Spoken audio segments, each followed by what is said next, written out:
Que estamos viendo con estupor una situación que se está planteando en la ciudad de Buenos Aires a través de la gestión de Jorge Macri, que es la intención concreta del gobierno que para el próximo ciclo lectivo del año que viene va a haber, si no me falla la memoria, ahora seguramente nuestra entrevistada nos lo va a aclarar con mayor precisión, pretenden cerrar 150 grados, 150 aulas en escuelas públicas, y hasta se ha planteado el cierre de una escuela en la zona de Paternal también. Bueno, esto la verdad que en un momento en el que todos los políticos se llenan la boca hablando de educación, de la necesidad, yo me acuerdo en la época de la pandemia, que los chicos no iban a la escuela, que era terrible, toda esta gente saliendo a manifestarse, que abran las aulas y demás. Hoy encontramos un gobierno que parece que quiere cerrar aulas. Y para hablar un poco de esto estamos en contacto con la secretaria general de la Asociación Docente ADEMIS, Mariana Escayola, la maestra Mariana Escayola. ¿Qué tal, Mariana? Raúl Varela te saluda, estoy con Carlos Márquez. ¿Cómo te va? ¿Qué tal? Un gusto, Raúl, Carlos. Gracias por comunicarte. Buen día, Mariana. Buen día. No, gracias a vos. ¿Es así más o menos la situación? ¿El gobierno de Jorge Macri tiene la intención de cerrar aulas el año que viene? Sí, mira, y a medida, el gobierno no da ninguna cifra oficial, ¿no es cierto? Pero a medida que nos vamos enterando y accediendo a información y también tejiendo redes por debajo, porque efectivamente, como te digo, no bajan un número, nosotros ese número de 150 que vos decías, ahora estamos pensando que son no menos de 200 cierres. Yo te haría un promedio de 20 escuelas, claro, ¿no es cierto?, en la ciudad de Buenos Aires, que el gobierno pretende cerrar para el año que viene. De hecho, en la Paternal hay una escuela entera que la quieren cerrar, que es la escuela 16 del 14, donde ya están conminando a los docentes a afirmar que quedan en disponibilidad sus cargos, a las familias a que vayan a buscar vacante a otras escuelas, con todo lo que implica el cierre de una escuela para familias, para estudiantes, perder el espacio, el lugar donde hasta ese momento llevaban adelante su proceso. Pero bueno, esto, insisto, es una política general donde son 20 escuelas en números, ¿no? Lo que se pretende cerrar son 20 cargos docentes que se pretenden ajustar, en un momento donde el gobierno argumenta la baja tasa de natalidad. Ahora nosotros decimos que pibes hay, y los tienen hacinados en escuelas privadas que reciben claro, subsidios millonarios, porque así como se cierran 20 escuelas en la ciudad, en la escuela pública no se toca ni un peso de los subsidios millonarios que reciben las escuelas privadas, con lo cual hay una clara tendencia de avanzar sobre la educación pública y destruir la educación pública. No, Con sí. esto, el hacinamiento de chicos dentro de las aulas, ir a una tendencia de 30 pibes por aula, con el deterioro que eso supone para la calidad de enseñanza de los pibes, las condiciones de trabajo de los docentes y demás. Y no se sabe absolutamente nada también qué pasaría con estos docentes que quedarían sin un aula a cargo. Mira, el gobierno habla de un eufemismo y dice que son fusiones y que entonces esos docentes trabajarían con otros docentes.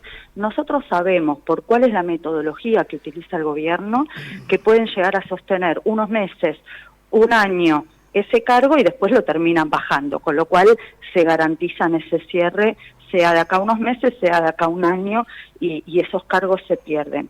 Porque hay un problema concreto, que es que faltan docentes en la ciudad de Buenos Aires.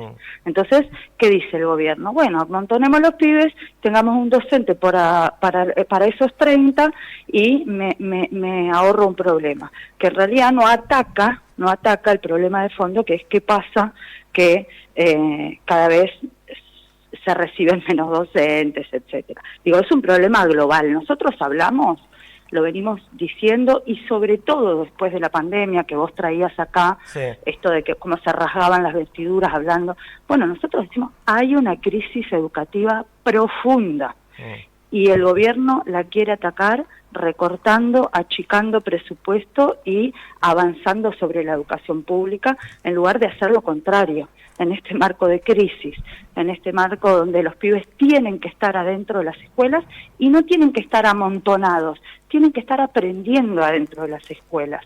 Nosotros no queremos guarderías de 8 horas ni de 4 horas, queremos lugares de aprendizaje. Y eso es lo que está en debate cuando el gobierno deteriora las condiciones en las que se está en las escuelas y pretende este cierre indiscriminado de cursos.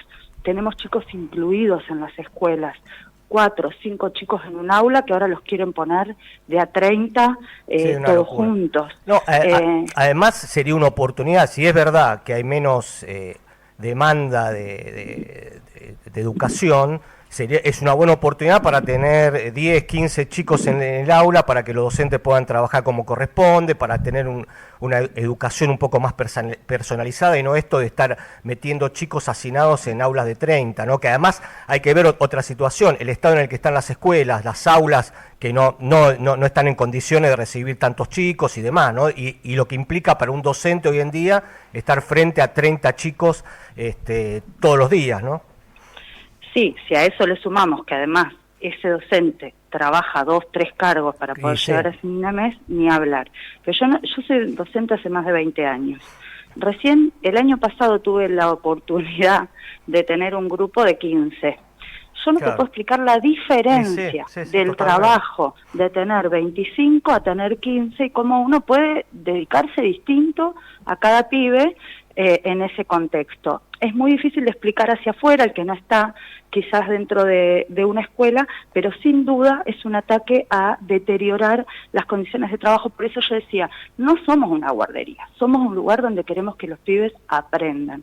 Eso hoy no está sucediendo y el mismo gobierno muchas veces sale a decir los chicos no aprenden en las escuelas y responsabiliza a los docentes. Sí, sí. No, lo que sucede es que hay políticas educativas y falta de financiamiento para que eso realmente los chicos salgan adelante y realmente las escuelas sean lugares de aprendizaje.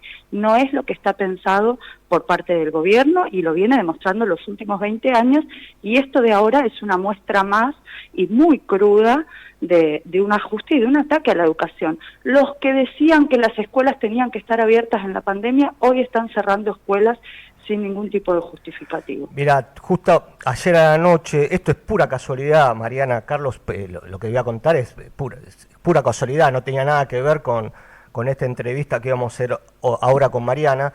Ayer a la noche, con el celular, estaba leyendo un diario de Escocia, donde sale una noticia que en una localidad bastante alejada de las grandes ciudades de Escocia, hay una escuela pública que está abierta únicamente para 2 chicas. Ahí tiene 2 alumnas y esa escuela sigue funcionando como si tuviera 20, 30 alumnos. No hay ningún tipo de disminución en la oferta educativa.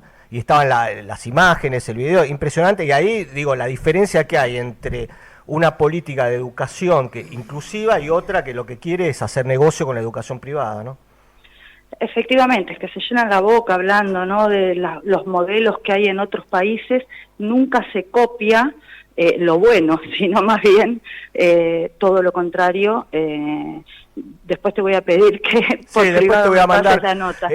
Y esto también me hace acordar ¿te acordás cuando querían comprar el sistema de enseñanza Singapur, famoso, ¿no?, que querían traerlo a la Argentina, que tiene desde el punto de vista pedagógico sus fallas importantes, pero bueno. No, y los docentes tenemos mucho que decir de qué necesitamos para que efectivamente las escuelas mejoren.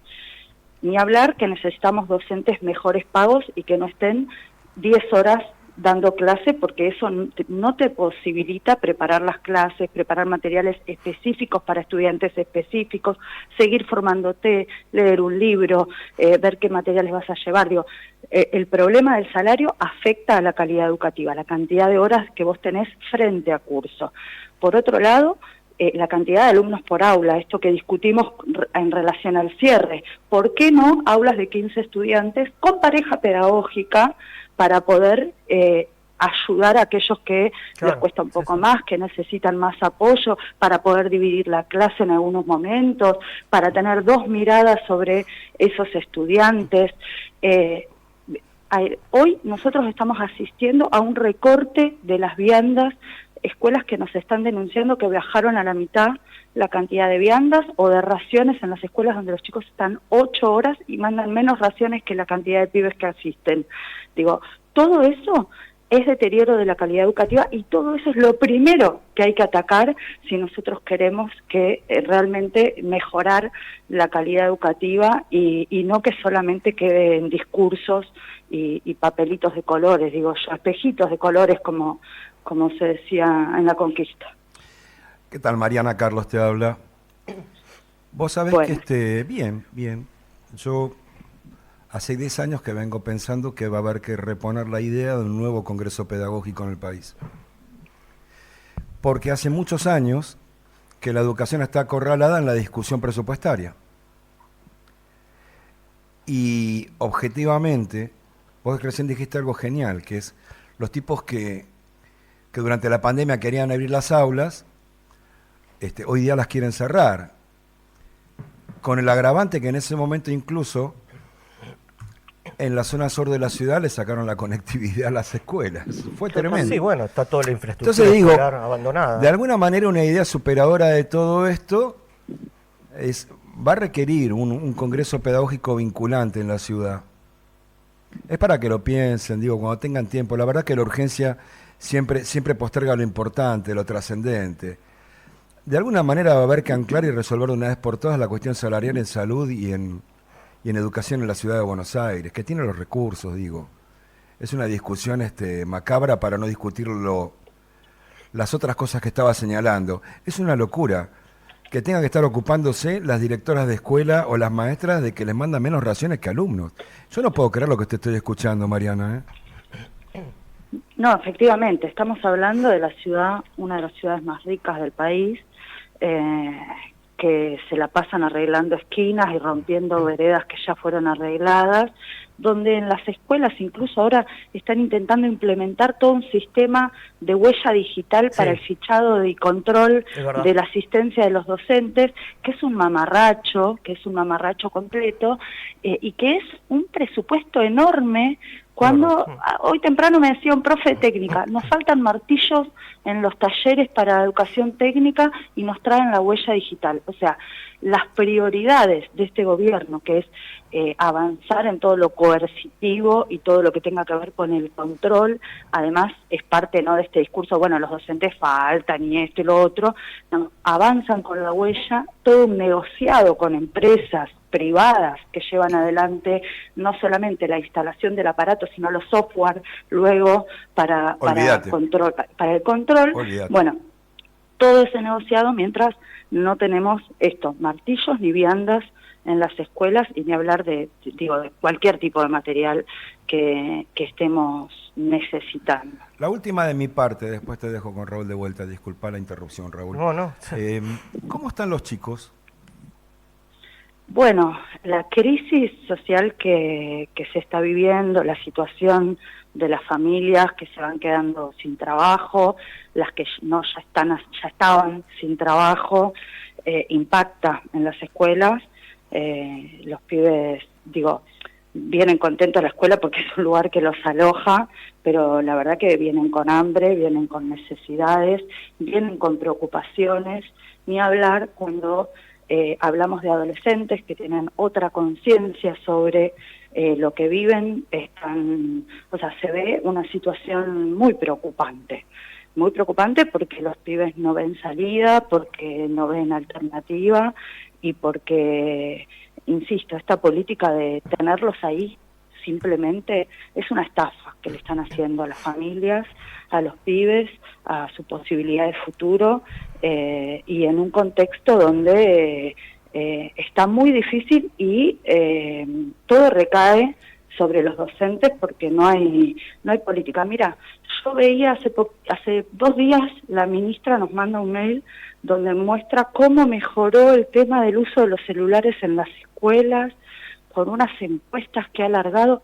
Es una mentira. Es una mentira completa que ha mejorado, que hay políticas. Los pibes no están bien, los pibes de secundaria no están bien, los pibes chicos no están bien, a pesar de que en las escuelas siguen sucediendo cosas maravillosas, pero solo por el trabajo de los docentes, porque del gobierno no depende, y que si miramos los números macros, sí, nos vamos a asustar. Estamos asustados con el post-pandemia del que no hemos podido levantar cabeza, y nos vamos a asustar de acá a unos años con la realidad que tenemos, si esto no se aborda de manera urgente e integral, como recién decíamos. Será un congreso pedagógico, será lo que tenga que hacer, pero acá hay que plantear una discusión de fondo sobre educación, porque claro, si no realmente va a ser muy, muy preocupante, y la realidad de los pibes es muy preocupante. Esta semana Demis estuvo encabezando varias actividades, me acuerdo por Caballito, frente a la Escuela Primera Junta, frente al Normal 4, semaforazos para poner en conocimiento de la población lo que está pasando con docentes y familiares de estudiantes.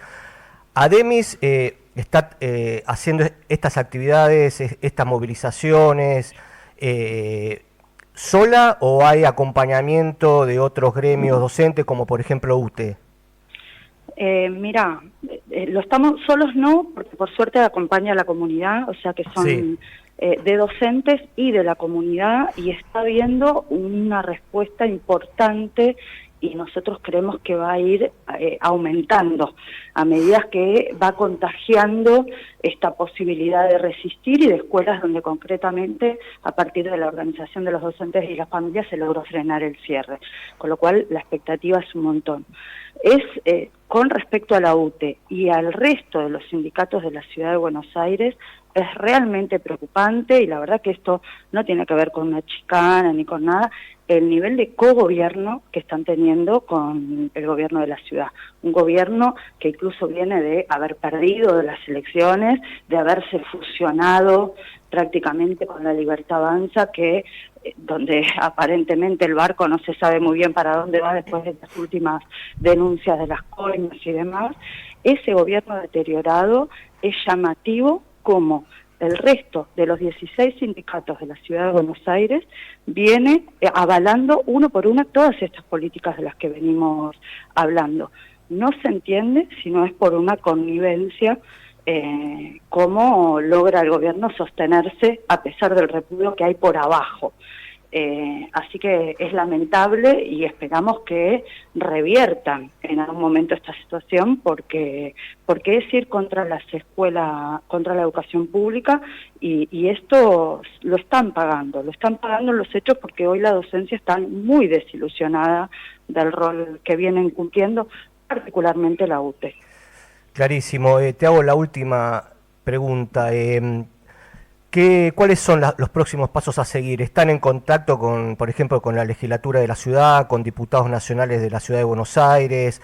¿Tienen pensado recurrir a la justicia para frenar este intento del gobierno de Jorge Macri? Sí, estamos, digamos, abriendo todas las instancias, las jurídicas, las legislativas y las callejeras, digamos, y de coordinación, además, con todos los sectores, con estudiantes, con docentes, con familias, con cooperadoras. Esto se está poniendo en marcha, y apostamos a seguir, a preparar, digamos, nuevas acciones.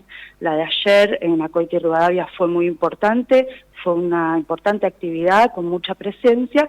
Apostamos a avanzar en ese sentido, a nuevas acciones, y a que esa masividad apoye todo lo jurídico y todo lo legislativo que también podamos impulsar, pedidos de informe y demás que estamos ya presentando de distintas bancas para frenar este intento del gobierno, que confiamos que con toda esta organización lo vamos a lograr. Bárbaro. Dije la última, pero querías hacerte una consulta más, disculpa. No. El gobierno subvenciona muchos colegios privados. ¿Esa subvención la mantuvo, la sigue manteniendo, la bajó o la quitó?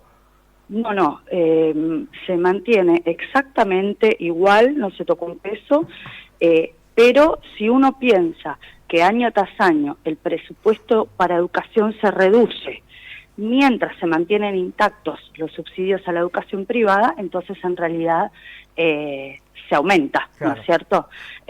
Con lo cual, efectivamente, hay una tendencia privatista. Hoy el 50% de la matrícula está aproximadamente en la educación privada, de muchas familias que sabemos que si el gobierno invirtiera y realizara esa inversión que hoy pone en una escuela privada en la educación pública, estarían en las escuelas públicas de la ciudad. Sí, además la clase media tiene que entender que la educación privada, y esto me consta porque vengo de una familia de docentes por todos lados, la educación privada no es mejor que la pública. No, Hay una totalmente. mentira, hubo una campaña de hace décadas, yo creo que empezó fuerte en los 90, de desprestigio hacia la educación pública, diciendo que los docentes hacen paro, que es un desastre todo, que es mentira. No conocen la calidad que tienen los docentes de la educación pública, cuando en la educación privada hay docentes que no son docentes que están dando clases, por ejemplo, gente que no es recibida, que no se ha recibido nunca y sigue dando clases, cosa que no pasa, por ejemplo, en la educación pública. Pero bueno, algún día, capaz que la clase media ahora, como se está empobreciendo, va a tener que volver a enviar a sus hijos a la educación, al sistema público, y verá ahí lo que es la realidad, ¿no? Bueno, esto corre por mi cuenta. No, sin duda reivindico la educación pública, la calidad de la educación pública, y que la diferencia entre ser un cliente y ser un estudiante son dos cosas distintas. Un comentario para los dos. Yo soy un tipo de 65 años, Mariana. Y fuiste preceptor. Sí, profesor de escuela secundaria muchos años. Pero cuando yo era chico, los que estudiaban en escuela privada, a fin de año tenían que rendir un examen anual de las materias. Sí. ¿Sabes dónde lo rendían, Raúl? No. En las escuelas públicas. Eran en colegios adscriptos. Ah. Les tomaba examen a los alumnos de escuela privada del sistema público. Era formidable. Estaba estandarizado el nivel educativo. Era muy loco. Había escuelas privadas carísimas, confesionales y demás. Sin embargo, tenían que ir a la escuela pública a dar el examen final frente a profesores que ni conocían. Claro.